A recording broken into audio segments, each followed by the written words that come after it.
Баршаңызға сәлем, сіздермен бірге жүз жасы арнасы. Бүгін сіздермен жүректегі аурулардың алдын алатын және жүректің үздіксіз қызмет жасауына үлкен септігін тигізетін көкөністер мен жемістер туралы айтатын боламыз.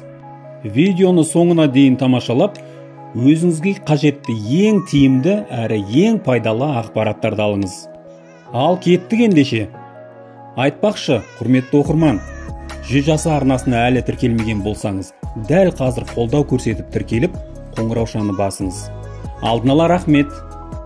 Бүгінгі күнде адамдар арасында жүрек ауруының өкінішке орай небір түрлерін кездестіруге болады. Жүрек ауруының кең тарағаны соншалықты, ауру жас талғамайтын жағдайға дейін жетті. Ең басты себептерінің бірнешеуіне тоқталар болсақ, зиянды әдеттер, дұрыс тамақтанбау, қимыл қозғалыстың аздығы және жүйке мен денеге шамадан тыс артық жүктемелердің салдарынан болып табылады. Жүрек ауруының алдын алу үшін жоғарыдағы айтылған себептерге құлақ түріп, оған қоса артық салмақтан арылып, спортпен шұғылданып және таза ауада серуендеуді әдетке айналдырыңыз. Күнделікті тұтынып жүрген ас мәзіріңізге де назар аударғаныңыз жөн. Құрамы холестеринге бай, майлы тағамдар болмауы тиіс. Енді жүрекке ең пайдалы деп танылған азық-түліктер тізімімен танысайық. Бірінші кезекте анар жемісі. Анар дәнінің құрамында көп мөлшерде клетчатка бар. Ал анар шырынының құрамында қызыл виномен салыстырғанда антиоксидант 3 есе жоғары. Анар ағзадағы қан айналымды реттеумен қатар, қан тамырлар мен жүрек бұлшық етінің беріктігін қамтамасыз етіп, түрлі асқынулардан қорғайды. Күнделікті бір шынаяқ анар шырынын үздіксіз тұтыну арқылы жүректе орын алуы ықтимал инфаркт, инсульт және атеросклероздың алдын алуға болады. Сонымен қатар холестериннің деңгейін 3 есе төмендетіп, қан қысымын реттеуге болады. Ендігі жеміс жүзім. Күнделікті белгілі мөлшерде жүзімді үздіксіз тұтыну жүрек қан тамырларының жұмысын жақсартады. Ал құрма жемісінің құрамында көп мөлшерде клетчатка және пектин кездеседі. Соған қоса антиоксидант пен каротиноидқа бай. Аталмыш витаминдер түрлі асқынуларға қарсы тұрып, онкологиялық аурулардың да алдын алады.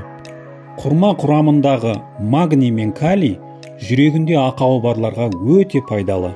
Оттегінің орнын толықтырып, жүрек бұлшық етінің беріктігін қамтамасыз етеді. Сонымен қатар, құрамындағы С, П, глюкоза, фруктоза дәрумендері жүрек қызметін реттеп, гипертонияны болдырмайды. Келесі тізімде клюква жемісі. Құрамындағы С және калий витаминдерінің есебінен жүрек және қан тамырларының беріктігін қамтамасыз етіп, қан қысымын реттейді.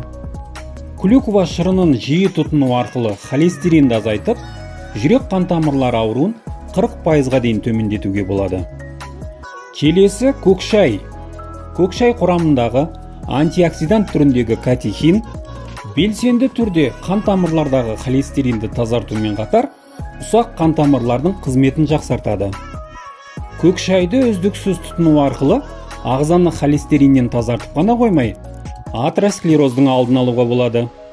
Ал келесі жеміс авокадоның құрамында адам ағзасындағы қанның ұйып қалмауын қамтамасыз ететін ерекше май кездеседі. Авокадо құрамындағы калий жүрек қызметін және ағзадағы зат алмасуды реттейді. Сондай-ақ авокадоны жиі тұтыну ағзаны холестериннен тазартады. Келесі кезекте спаржа көкөнісі. Спаржа қан тамырларды тазартатын қасиетке ие. Қанның холестериннің есебінен қоюлануын болдырмай, құрамындағы калий есебінен қан қысымының алдын алып, түрлі асқынуларға жол бермейді. Сонымен қатар калий ағзадағы артық тұздарды шайып, зәр шығару жолдар арқылы сыртқа шығарады. Спаржа Б дәруменіне бай. Ол жүрек ауруларының алдын алып, профилактикалық көмек көрсетеді. Сондай-ақ спаржа антиоксиданттарға да бай. Ол жүрек қан тамырлары ауруының қауіптілігін төмендетеді. Тізімде келесі тұрған ерекше көкөніс Брокколи. Брокколи қырыққабат тұқымдастарының ішіндегі ең пайдалысы болып табылады. Себебі оның құрамында клетчатка және К витамині көптеп кездеседі.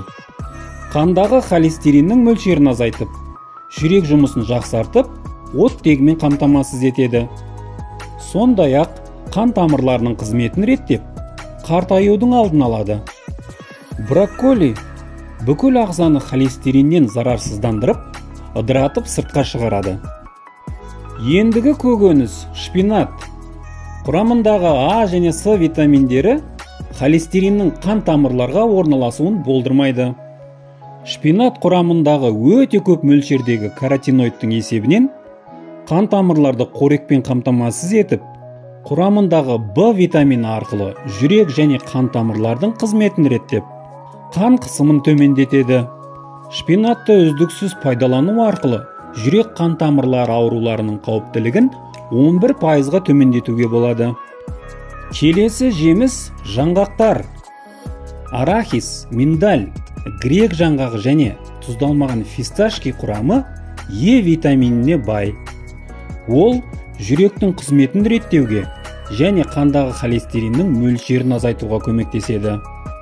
Сонымен қатар жаңғақ құрамында аминокислота, L-аргинин, пипастерол және омега-3 қышқылы кездеседі. Жаңғақты жиі тұтыну қанның ұйып қалуын болдырмай, жүректің қалыпты жұмыс жасауын қамтамасыз етеді. Келесі тізімде майлы балық. Балық майы жүрек қызметінің өміршеңдігін қамтамасыз етуде маңызды рөл атқарады. Балық құрамындағы омега-3 май қышқылы көбінесе скумбрия, сардини, лосось және тағы басқа балықтарда көптеп кездестіруге болады. Аталмыш қышқылдар жүректің қалыпты қызмет атқаруын қамтамасыз етеді. Майлы балықты жиі тұтынушылар жүректе орын алуы ықтимал кейбір аурулардың алдын алып, оларды болдырмайды. Келесі тізімде өздеріңізге белгілі кофе. Кофені жиі тұтыну жүрекке жағымды әсер береді. Тек кофені мөлшерден тыс қолданбау керек. Тәулігіне орташа 2 шынаяқ кофе тұтыну инсульт және инфаркттың қауіптілігін 30%-ға төмендетеді. Ендігі кезекте сұлы ботқасы, яғни овсяная каша. Таңғы ас мәзіріне сұлы ботқасын қосуды әдетке айналдырған жөн. Сұлы ағзадағы холестеринді өзіне жапсырып алып, сыртқа шығарып тастайтын қасиетке ие. Сонымен қатар сұлы ағзаны зиянды қалдықтардан тазартып, жүрек қызметін жеңілдетеді. Келесі біздің тізімде тұрған аспұршақ, яғни фасоль. Аспұршақ қанның құрамындағы қанттың мөлшерін реттейді. Қанттың мөлшерінің төмендігі жүректің қалыпты жұмыс жасауының кепілі. Аспұршақты жиі тұтыну жүрек қан тамырлары ауруларының қауіптілігін 20%-ға бәсеңдетеді. Осымен роликті аяқтаймын.